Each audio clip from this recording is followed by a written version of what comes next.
사도행전 3장 11절로 26절까지 말씀.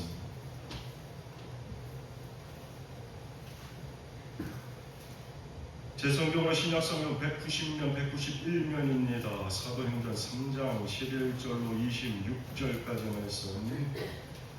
제가 한 절 여러분이 한 절 서로 교독하시고 마지막 절은 합독해서 봉독합니다.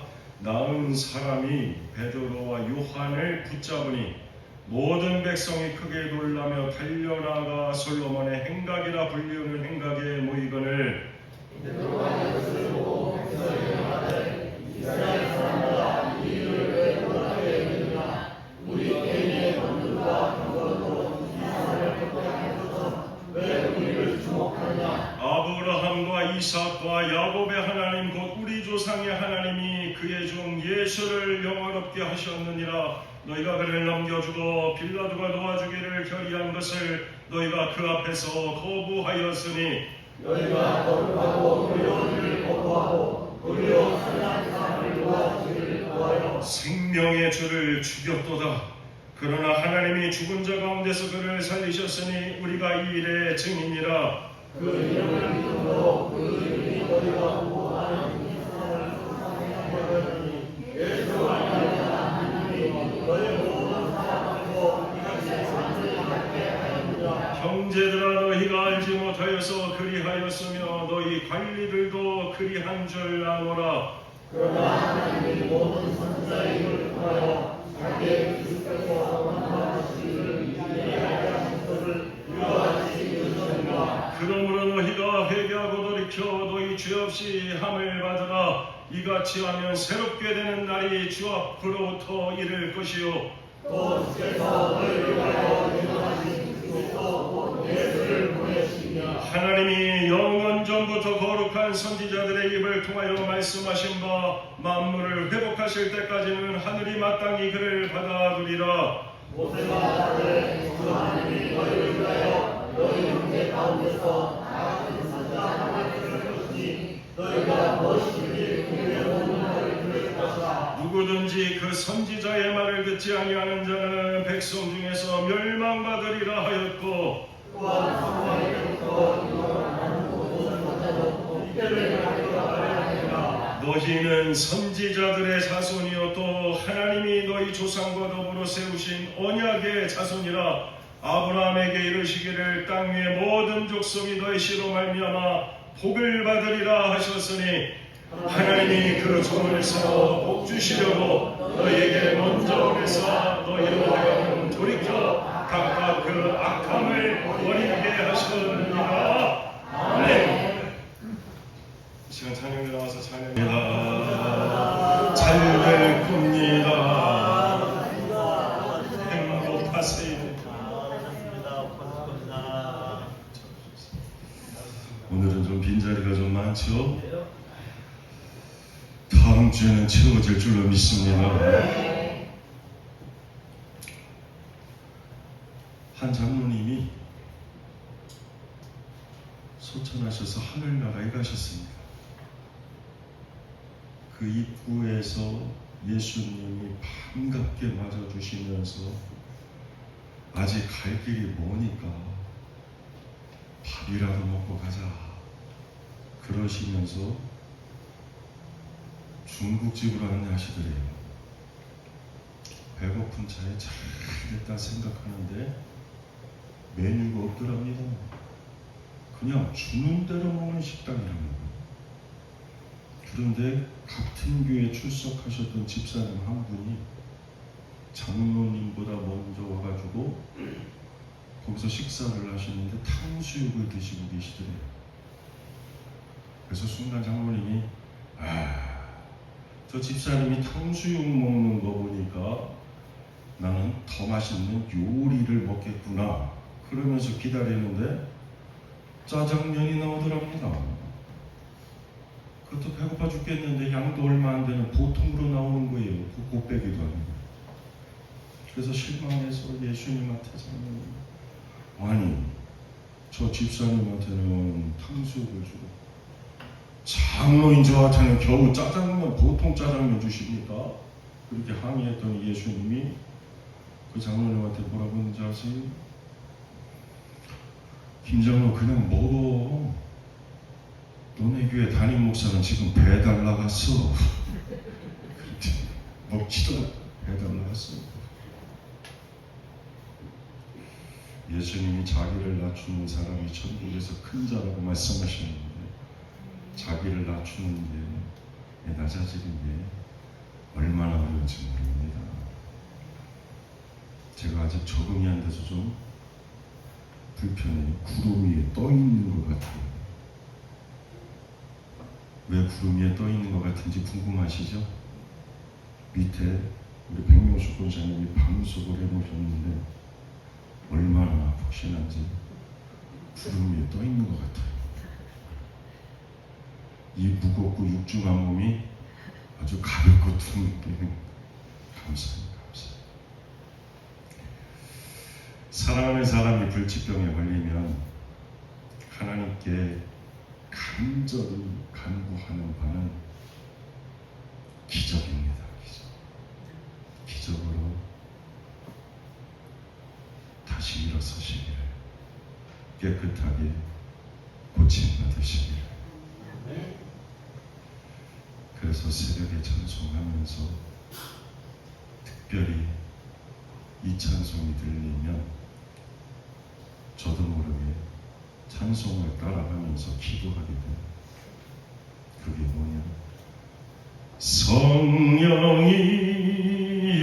강림하사 능력 있는 손을 펴서 그 능력 있는 손을 펴서 나를 어루만져서 곧 고쳐 주시옵소서.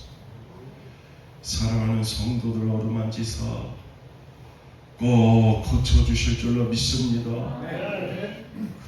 마음이 먹먹하거든요. 목회하면서 천사보다 더 천사 같고 하나님을 위해서, 교회를 위해서, 또 목회자를 위해서, 교회학교 어린아이들을 위해서 희생하며 기쁨으로 사명 감당하시는 분들인데 왜 하나님께서 그런 분들에게, 그 귀한 분들에게 질병, 또 그 분들을 먼저 하나님께서 데리고 가시는지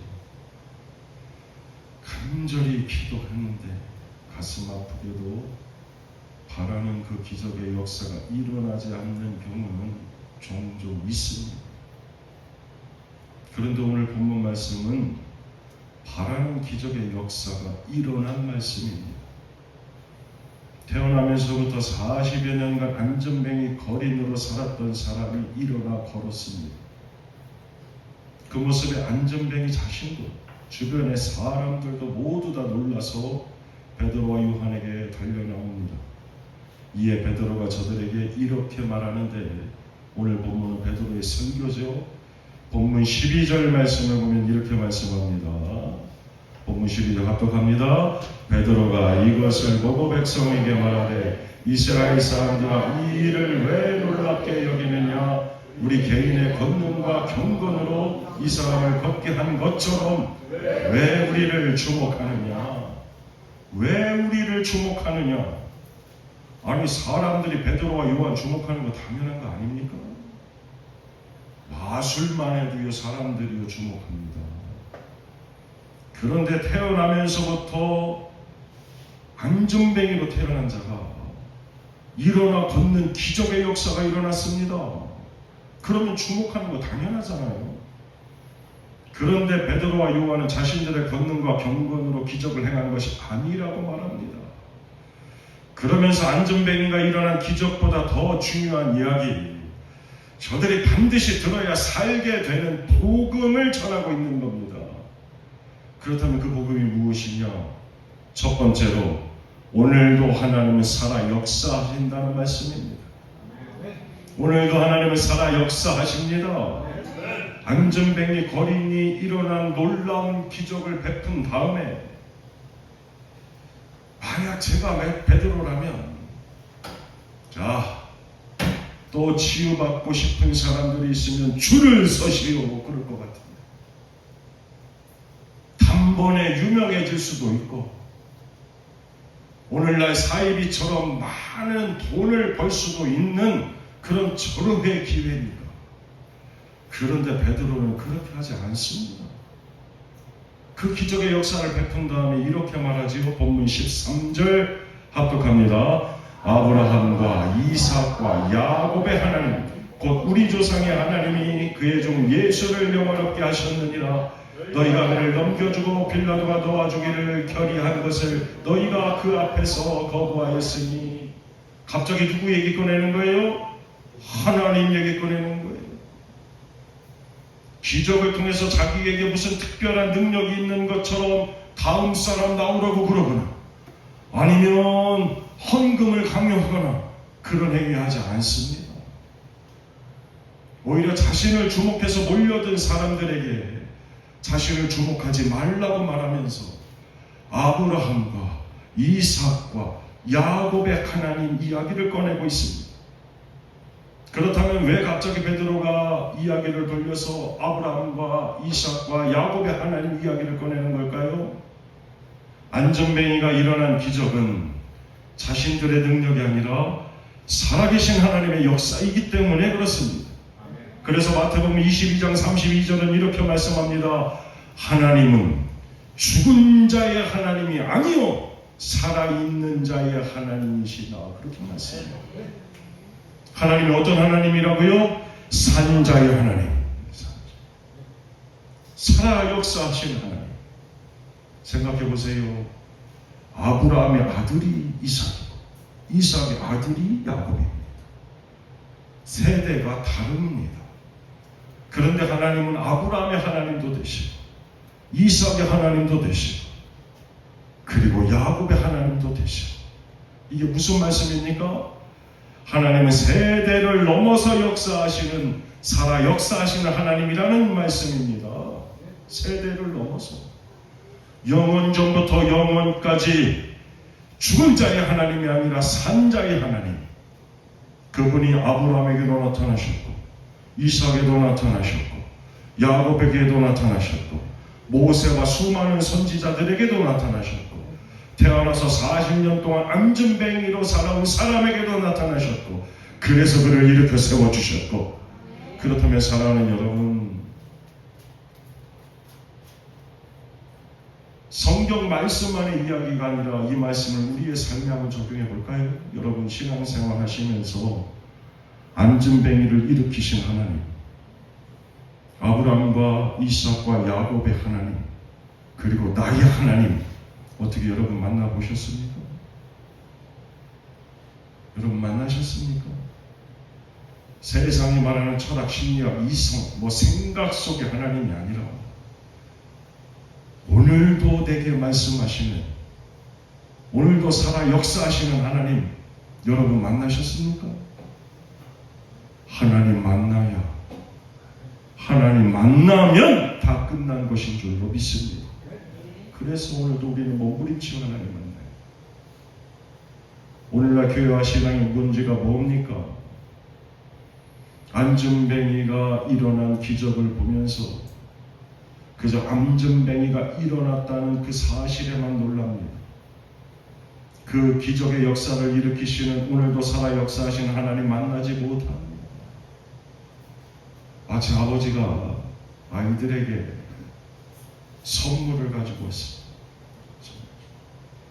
그런데 아이들은 선물에 눈이 멀어서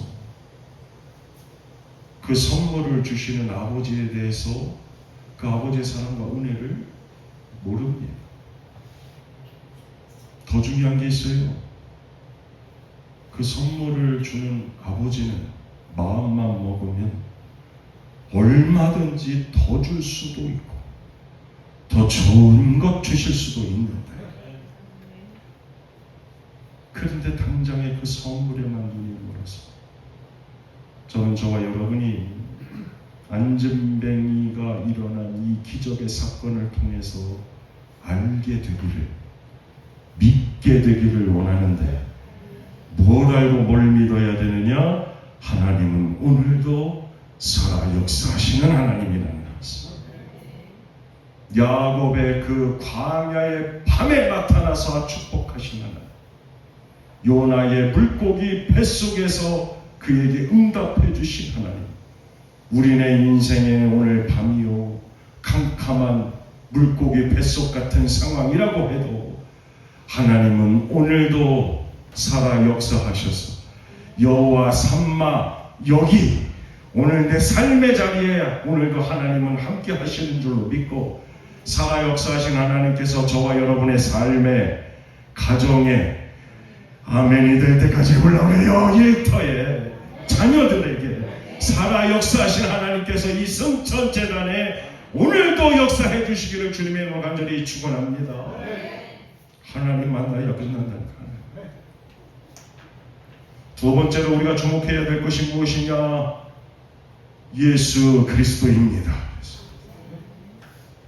사람들의 기대와 달리 베드로는 이 기적의 사건을 통해서 먼저 하나님의 이야기를 했습니다. 이 기적의 역사는 자신들이 한 일이 아니라 살아계신 하나님의 역사라고 말했습니다. 그런데 더 나아가서 베드로는요, 자신들에게 온, 자신들을 주목하고 있는 사람들에게 그 사람들이 듣기 참 불편한 이름을 소개하고 있습니다. 그 이름이 바로 예수 그리스도입니다. 본문 3장 13절, 15절, 13절로 15절까지 말씀을 다 같이 합독합니다. 아브라함과 이삭과 야곱의 하나님, 곧 우리 조상의 하나님이 그의 종 예수를 영화롭게 하셨느니라. 너희가 그를 넘겨주고 빌라도가 놓아주기로 결의한 것을 너희가 그 앞에서 거부하였으니, 너희가 거룩하고 의로운 일을 거부하고 도리어 살인한 사람을 놓아주기를 구하여 생명의 주를 죽였도다. 그러나 하나님이 죽은 자 가운데서 그를 살리셨으니 우리가 이 일의 증인이라. 아멘. 지금 예수 그리스도를 죽인 사람들 앞에서 베드로는 그 예수 그리스도 이름을 꺼내고 있는 겁니다. 얼마나 듣기에 불편합니까? 생명의 주 예수 그리스도를 하나님께서 다시 살리셨다. 그 예수님의 부활을 증거하고 있습니다. 그 말 들으면서 사람들이 얼마나 찔림을 받았겠어요. 왜냐하면 당시의 종교 지도자들과 바리새인들은 자신들의 종교적이고 정치적인 힘을 잃어버릴까봐 예수를 죽였습니다. 또 백성들은 아무것도 모르면서 자기 필요를 그냥 당장 채워주는 예수님을 원했는데, 예수님이 그런 예수님이 아닌 것 같으니까 예수님을 십자가에 못 박으라고 소리쳤습니다. 그래서 예수님을 십자가에 못 박아 죽였어요. 그런데 지금 안전뱅이를 일으킨 기적의 역사가 부활하신 예수 그리스도 그 이름의 능력으로 말미암았다고 지금 증거하고 있는 거예요. 얼마나 불편해요. 여기서 그치지 않고 베드로가 더욱 자세히 이것을 설명하고 있는데 본문 16절입니다. 합독하겠습니다. 그 이름을 믿음으로, 그 이름이 너희가 보고 아는 이 사람을 성하게 하였나니, 성하게 했다는 게 뭐예요? 고쳐임 받았다는 거죠. 일으켜 세움 받았다는 거예요. 예수로 말미암아 난 믿음이 너희 모든 사람 앞에서 이같이 완전히 낫게 하였느니라. 아멘. 자, 베드로의 증언에 의하면 나을 때부터 안전뱅이로 40여 년 된 그 거린이 일어나 걷고 뛰는 역사는 바로 예수 그리스도 그 이름의 능력으로 사망 권세 이기시고 부활하신 예수 그리스도로 말미암아 난 믿음 때문이라고 증거하고 있는 겁니다. 그렇다면 이 역시 우리의 삶에 적용해 볼까요? 우리에게는 왜 이런 기적의 역사가 일어나지 않을까요? 여기 저마다 주저앉은 심령들이 다 다시 일어나기를, 쪼그라진 사업체가 다시 잘 되기를, 안 되던 가게가 잘 되기를, 힘든 삶이 회복되기를 다 우리는 원하고 있는데 왜 우리에게는 이와 같은 기적의 역사가 일어나지 않을까요? 그건 예수 그리스도 그 이름의 능력이, 사망 권세 이기시고 부활하신 예수 그리스도를 믿는 믿음 떨어졌기 때문에 그렇습니다. 그 믿음 떨어졌어. 어떤 고난과 역경 속에서도 일어날 수 있는 믿음은 오직 예수 그리스도로 말미암아 난 믿음입니다. 그 부활하심을 믿는 믿음입니다. 그 이름의 능력을 믿는 믿음입니다. 바라옵기는 사망 권세 이기시고 부활하신 예수님의 그 부활의 역전 은혜가 오늘 우리의 머리로만이 아니라 우리의 심령에, 우리의 삶 속에 직접 체험되기를 주님의 이름으로 간절히 축원합니다. 다 바라는 일이 이루어져야 될까요? 자, 마지막으로 이 기적 사건을 통해서 우리가 주목해야 될 것이 무엇이냐? 회개하고 죄 사함 받아야 된다는 그런 말씀입니다. 예수님이 부활하셨다. 이것 믿는 사람에게는 능치 못할 일이 없습니다. 죽음까지도 이긴 건데, 세상 그 어떤 권세도 그걸 믿는 인생을 넘어뜨릴 수가 없어요. 그런데 우리가 누구보다 더 잘 알고 있는 진리인데, 그런데 이 말씀은 여전히 숨겨진 비밀이 되는 이유는 부활에 대한 지식은 있지만 부활을 내 삶에서 믿지 않기 때문에 그렇습니다. 무지합니다. 본문 17절 보세요. 17절 합독합니다. 형제들아, 너희가 알지 못하여서 그리하였으며 너희 관리들도 그리한 줄 아노라. 뭘 알지 못했다는 거예요? 예수 그리스도의 십자가 고난을 알지 못했다는 거예요. 예수 그리스도께서 부활하신 걸 알지 못했다는 거예요. 저들에게 십자가는 뭐냐? 사도 바울이 고린도전서 1장 23절에서 이렇게 말씀합니다. 저들에게 십자가는 바로 이거예요. 합독합니다. 우리는 십자가에 못 박은 그리스도를 전하니 십자가가 유대인들에게는 거리끼는 것이고 이방인들에게는 미련한 것이로다. 아니, 어떻게 하나님의 아들이 가장 극악한 죄인이 달리는 십자가에 달릴 수 있습니까? 오늘도 저와 여러분은 십자가가 세워진 교회에 나와서 십자가가 세워진 강대상에서 설교를 듣고, 그러면서도 우리는 십자가를 좋아하지 않습니다. 그저 액세서리의 십자가는 좋아할지 몰라도 삶에서 십자가 그러면 이상한 공식을 세워요. 십자가는 짐, 십자가는 고난. 그러나 그 공식은 바뀌어야 됩니다. 십자가는 억지로라도 지면 짐이 아니라 복입니다.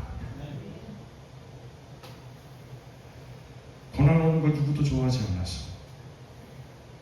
그래서 이렇게 말씀을 드려도 여기 십자가 지는 것이 소원인 분 계세요? 이렇게 아무도 십자가 지려고 하지 않습니다. 지금 주의 종이 십자가는 고난이 아니고 십자가는 짐이 아니고 성경 말씀 그대로 십자가는 억지로라도 지면 복인데, 그래서 구레네 시몬의 가정이 은혜와 복을 받았는데, 그래서 다시 한번 묻겠습니다. 사랑하는 여러분, 그래서 저도 십자가 지는 게 소원입니다 하시는 분 손 들어보세요. 좋아졌어요? 좋아졌어요. 십자가는 고난을 넘어서 죽음까지입니다.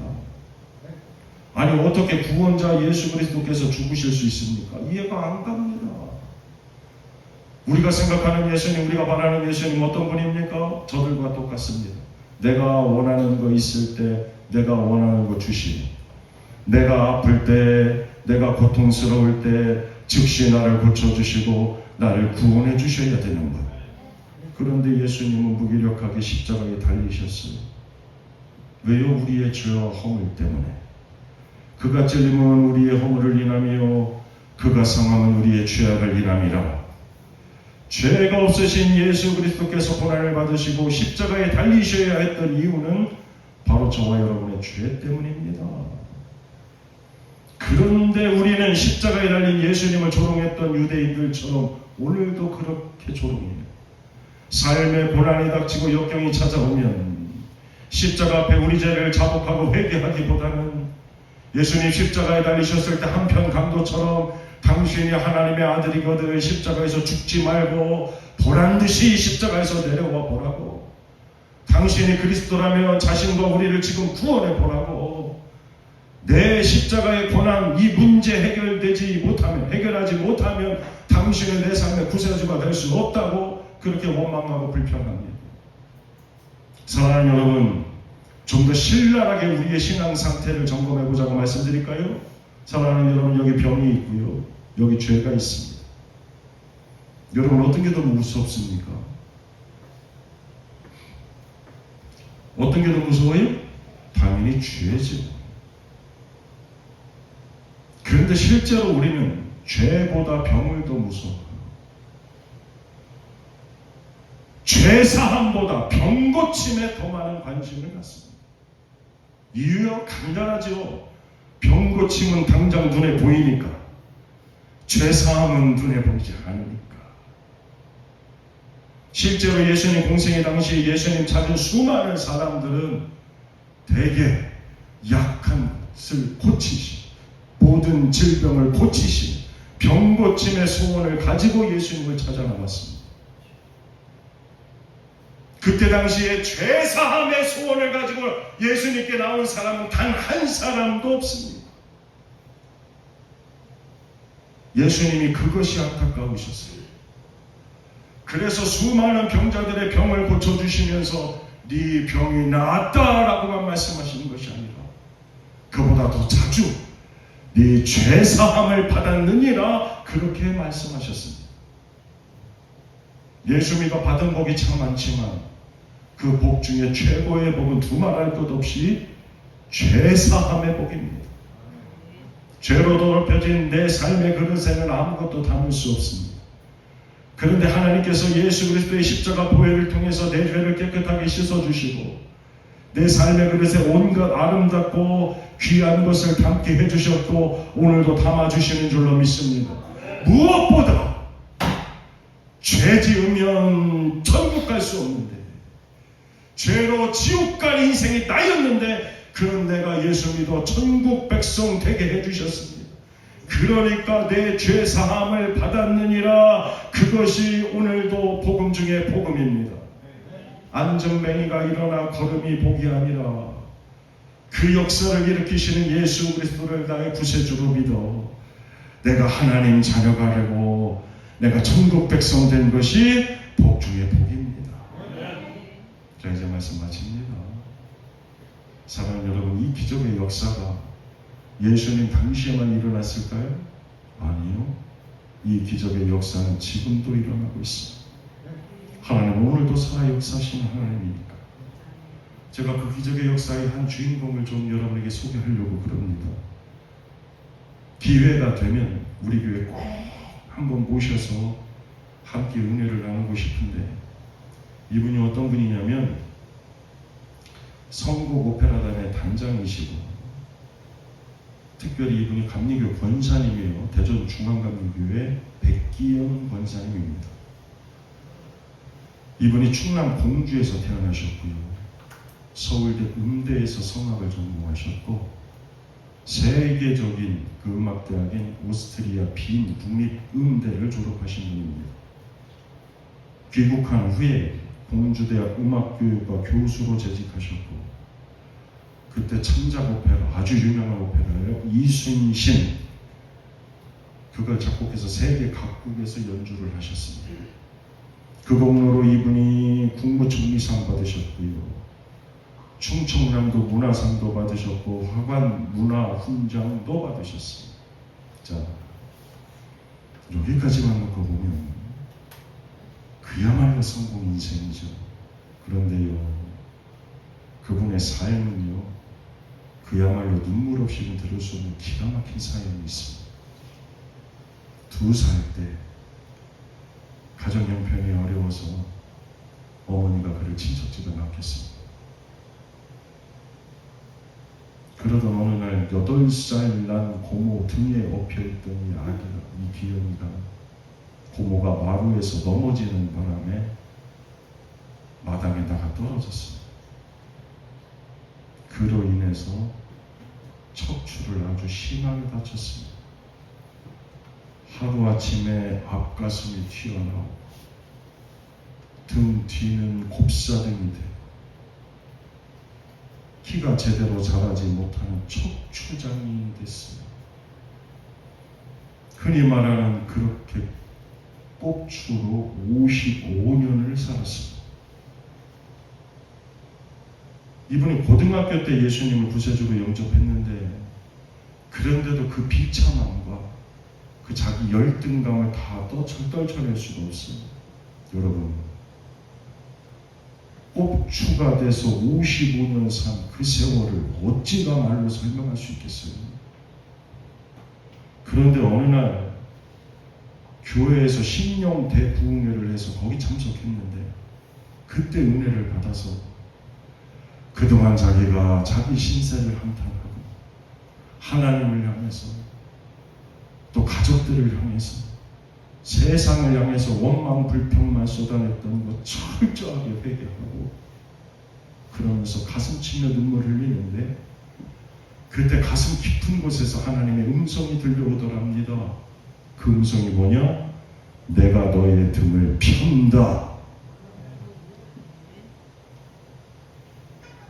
태어나서 55년 동안 단 한 번도 몸을 펴보지 못한 그렇게 꼽추로 살아온 인생인데, 세상의 모든 수단 방법 다 동원해 봤고 성공한 인생이 돼서 의학적인 것 할 수 있는 거 다 해보고, 그런데도 전혀 불가능했는데, 평상시 같으면 아이고 말도 안 된다고 그렇게 치부했을 텐데, 그런데 부흥에 참석해서 은혜 받은 그날 그 음성에 이분이 아멘 했다는.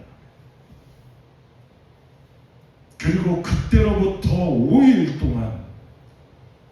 동안 하나님께서 그의 몸을 만지시고 비트시고 그러는데, 그야말로 말도 못할 고통으로 5일 동안 몸부림을 치셨다.